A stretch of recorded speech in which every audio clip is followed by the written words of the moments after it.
चिमुकलीवर acid हल्ल्यानंतर संगमनेरकर रस्त्यावर संगमनेरमध्ये चिमुकलीवर ॲसिड हल्ला झाल्याची हृदयद्रावक आणि संतापजनक घटना घडली आहे।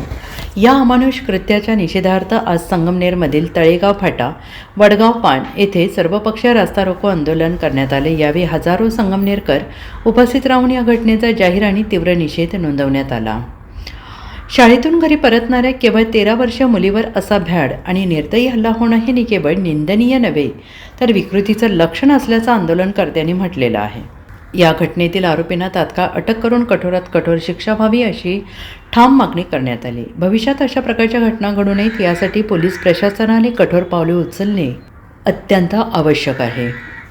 सगळीकडे संगमनेर तालुका असो किंवा जिल्हा असो किंवा महाराष्ट्र असो, ह्या मुलींवरती कुठे ना कुठे आपण वारंवार हल्ले होताना बघत आहोत। कुठे रेप केस होत आहेत, कुठे ॲसिड हल्ले, कुठे चाकूने हल्ले, अतिशय वाईट अशी परिस्थिती महाराष्ट्रामध्ये उद्भवलेली आहे। मला एवढंच सांगायचं आहे की शासनाला कठोर कायदे असे केले पाहिजे की मुलींवरती हल्ले झाले पाहिजे। ही जी घटना आहे यातील दोषी अजूनही सापडलेला नाहीये, कुठेतरी पोलीस निष्प्रभ ठरतायत या सगळ्या या सगळ्या गोष्टी म्हणजे राहिलेलं आहे ते पोलिसांनी सहकार्य केलं पाहिजे।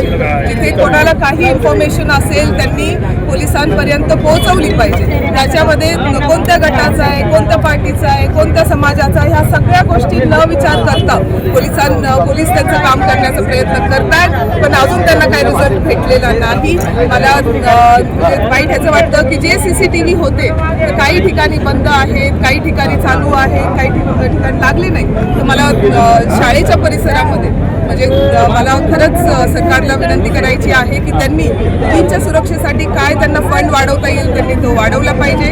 शाळेच्या ठिकाणी, हायवेवरती, चौकांमध्ये CCTV कॅमेराज जे आहेत ते लागलेच पाहिजे।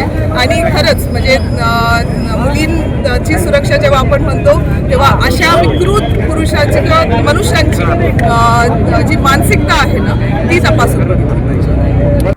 Bureau report SBN Marathi, Ahilyanagar.